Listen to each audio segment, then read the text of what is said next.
대장동 개발 특혜 의혹과 관련해서 민주당 이재명 대표가 민간 사업자들에게 먼저 입찰에 들어오라는 취지로 말했다는 증언이 나왔습니다. 유동규 전 기획본부장이 JTBC 뉴스룸과 한 인터뷰에서 한 말인데요. 이제 이 대표의 검찰 출석이 사흘 앞으로 다가왔죠. 이재명 대표는 오늘 철험회 소속 의원들과 오찬 회동을 함께 했는데 관련 내용을 유정아 상황실장이 정리했습니다. 네, 정회원 여러분 설 연휴 잘 보내셨나요? 거리두기 없었던 오랜만의 명절 밥상에서 좋은 대화들 많이 나누셨는지 궁금합니다. 같은 설 연휴를 우리가 보냈지만요. 여야의 설 민심 청취 결과 영 달랐습니다. 직접 들어보시죠.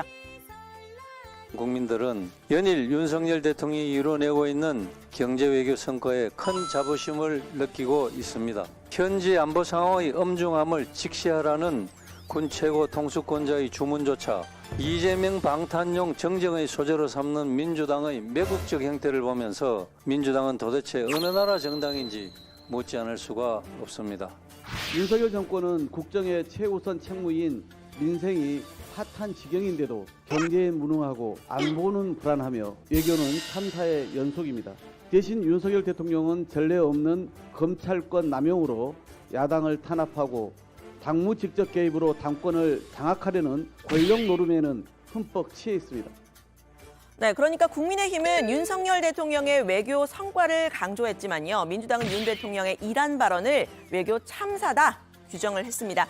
국민의힘은 이재명 대표의 방탄 논란을 제기했지만 민주당은 윤 대통령이 검찰 수사를 고리로 야당을 탄압하고 또 당권을 장악하려 한다 이런 비판을 했는데요.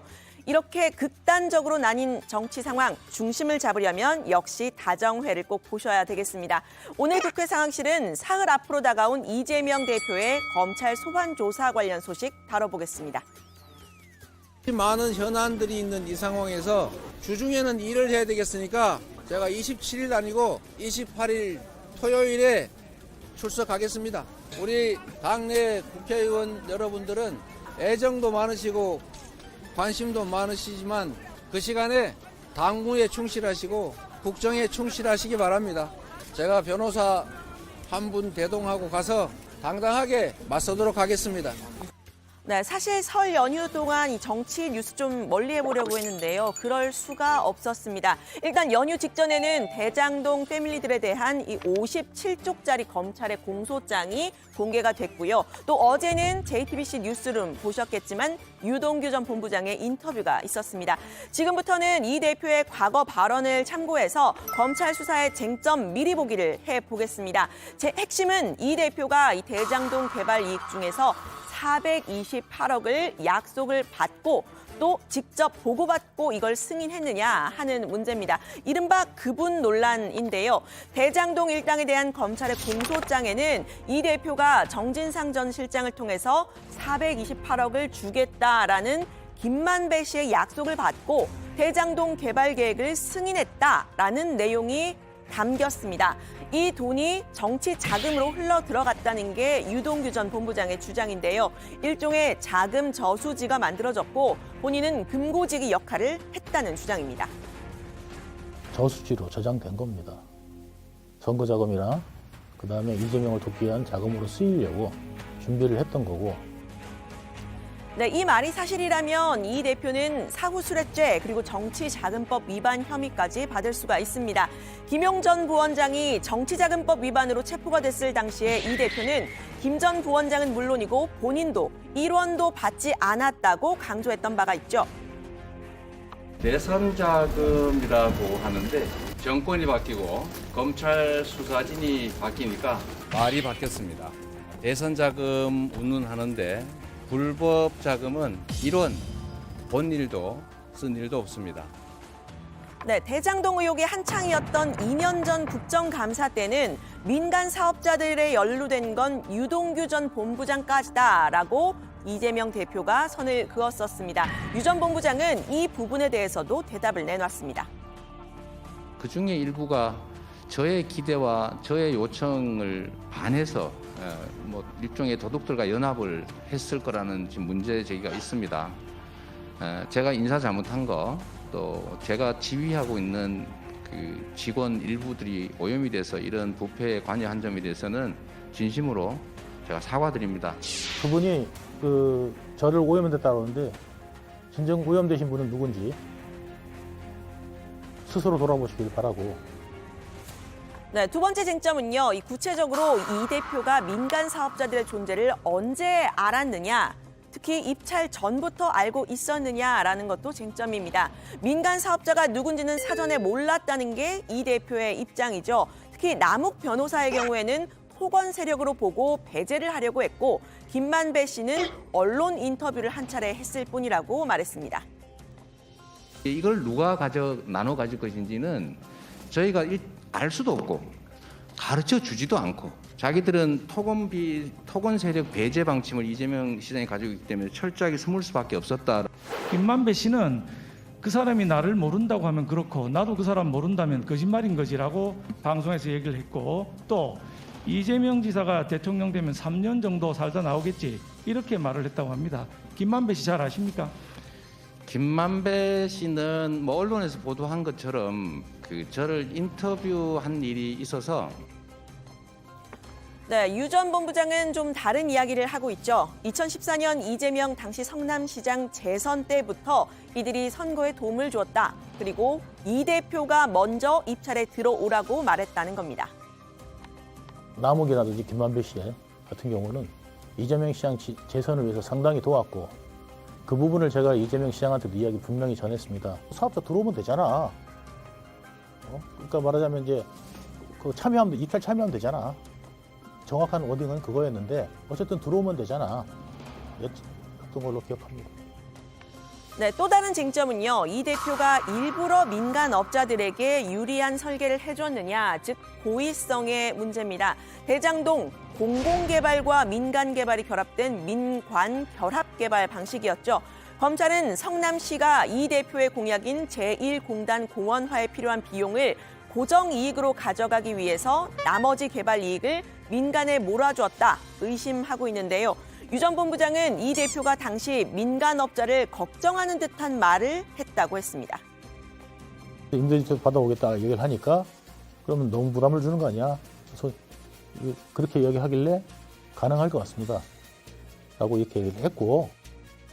네, 이 대표는 2014년, 2015년 이 부동산 상황을 봤을 때 고정이익을 확정적으로 가져오는 게 더 이익이다라는 입장을 지속적으로 피력을 해왔죠. 이 성남시에 손해를 끼친 배임 혐의 성립하지 않는다는 겁니다.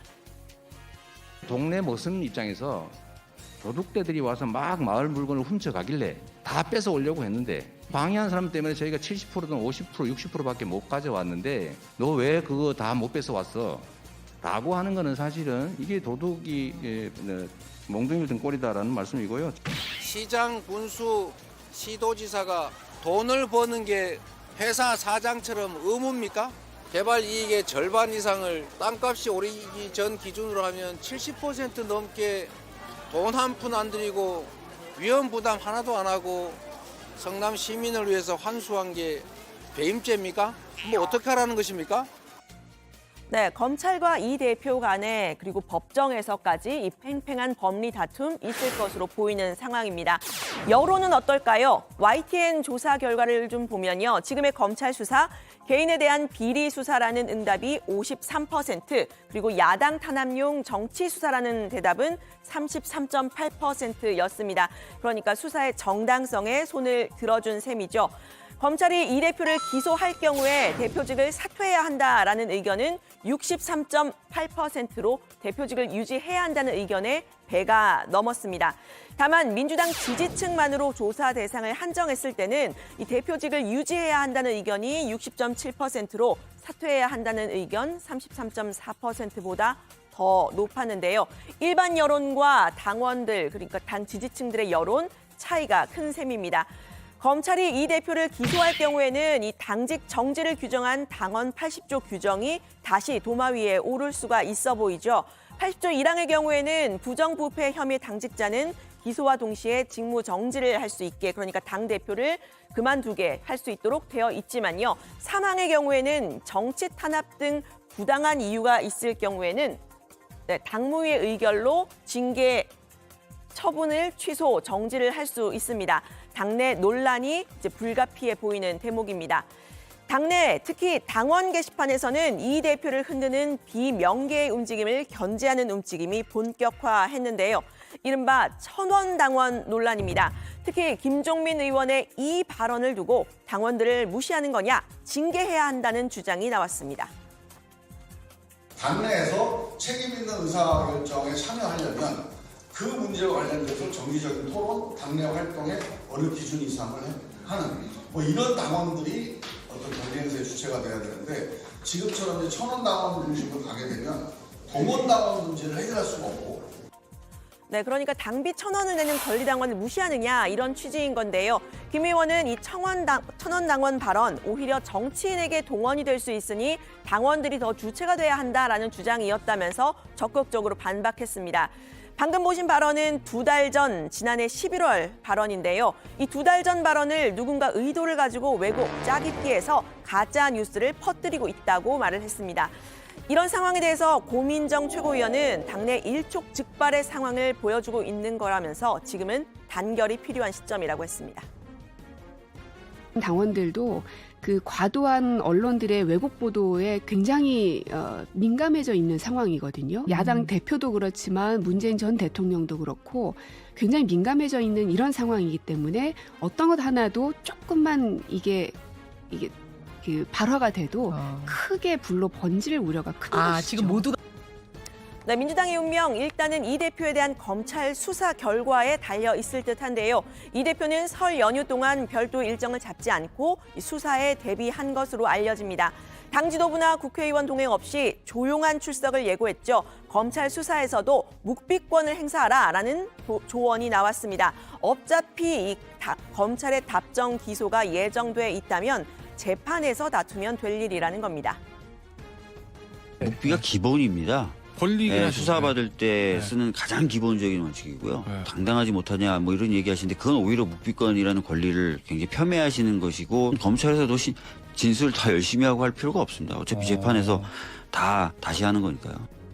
네, 토요일에 검찰 조사를 받겠다는 것도 조용한 출석을 위한 전략적 선택이라는 얘기가 나왔죠. 토요일은 다음 날 조간신문이 없고 또 주말이라서 상대적으로 뉴스에 대한 관심이 적어지는 시기입니다. 이 대표 입장에서도 시간적인 여유를 더 확보할 수 있다 이런 주장인데요. 이 대표의 추가 수사 여부까지 검찰과 이 대표 간의 신경전이 계속될 걸로 보입니다. 토요일 날 이제 조사를 받으러 가면요. 일단 언론이 대부분 일요일 날 이제 뭐 어쨌든 종이신문이나 언론 자체가 이렇게 좀 소강 국면으로 갈 수밖에 없고 일요일 날 빠지고 월요일, 화요일 뭐 이렇게 해서 시간적인 여유를 두고 검찰의 전략을 충분히 분석해서 다시 조사에 임할 수 있는 거죠. 네, 이재명 대표는 오늘 당내 검찰 개혁을 주장하는 초선 모임 철험회와 회동을 했습니다. 지지층 결집을 위한 포석이다 분석이 나왔는데요. 들어가서 더 자세히 이야기해 보겠습니다. 오늘 발제는 이렇게 정리합니다. 이재명 대표 검찰 출석 D-3, 유동규 전 본부장 이 대표가 입찰 들어오라 했어. 천원당원 논쟁,